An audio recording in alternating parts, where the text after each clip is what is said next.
The Monaco Grand Prix is on this weekend, guys, and ahead of the race, we have a new rule that has been in place for this season's event. For the first time ever at Monaco, we have a mandated 2 pit stop rule. Instead of the standard 1 pit stop that is required in dry conditions, all drivers must run 3 sets of tyres. They must stop at least 2 times during the race.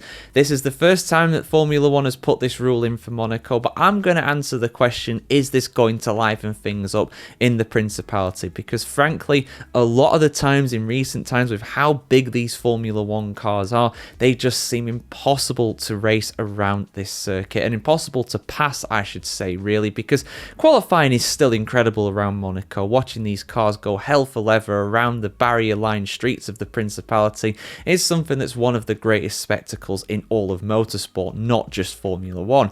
But is this pit stop rule going to liven things up? Well, I certainly think it's going to help, and at least it's going to prevent a situation like we saw last year, where if we get an early word flag, it'll prevent the guys from just changing their tyres and basically running a no-stop race for the entire duration.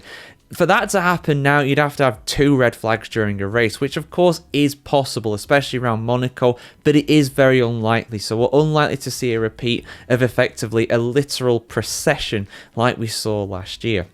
Something else to bear in mind as well, I mean, I'm a big Monaco defender. I think it deserves to be on the Formula 1 calendar, even though I have to admit, anybody will admit, that recent viewing around this circuit has been pretty dull in Formula 1 terms. There's still always storylines. I mean, yeah, last year's race was terrible, but at least we got the incredible victory of Charles Leclerc in his home race, the first since Louis Chiron back in, the 30s, the 20s, to win his home race around Monaco. That is a storyline, and we could well see an incredible storyline again this weekend.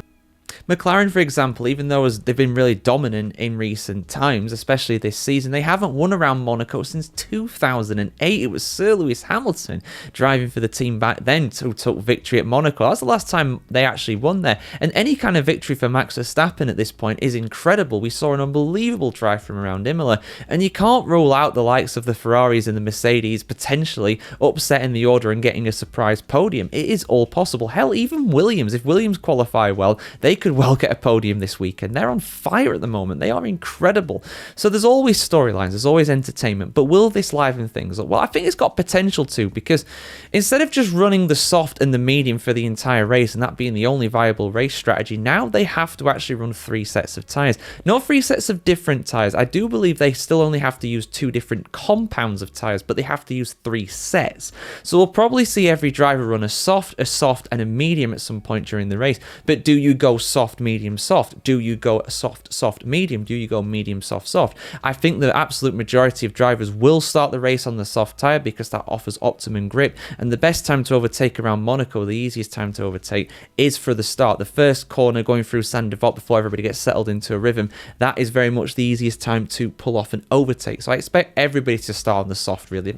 There might be the odd person on the medium, perhaps, but given the likelihood of an early red flag or an early safety car, I would very much heavily wager that drivers will start on the soft, then go to the medium and then the soft, but we may well see some as well go soft, medium. And it also depends as well on safety cars. If we get a safety car through the race, some people may choose to stop at that point, give up track position, something that you don't ever see around Monaco. Normally it's all about track position. Track position is king. Do you gamble and do a tyre change a little early under a VSC or a safety car and give up track position, but also run into traffic? Can you overtake through that traffic?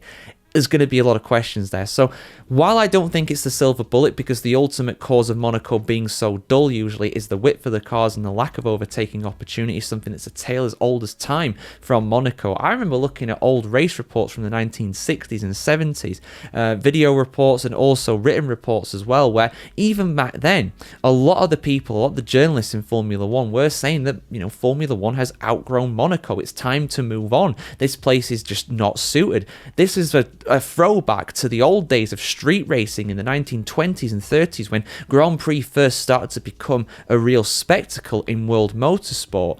And we're still racing here almost 100 years after the first Monaco Grand Prix, all the way back in 1929. So there's a lot really when it comes to it. I think it will help, but I don't think it's going to automatically mean that this race is incredible. I don't think it's going to be that particularly entertaining, but there's going to be a lot of storylines, a lot of strategy, and I think it's going to help. But your thoughts in the comments below, guys. Will this two-stop rule liven up Monaco at last? Let us know your thoughts in the comments below. Like, share, comment, subscribe as always. If you want to see more news and opinions on the world of motorsport and Formula 1 just like this, have a fantastic day wherever you are in the world today, and we'll see you very soon. Have a good one, guys.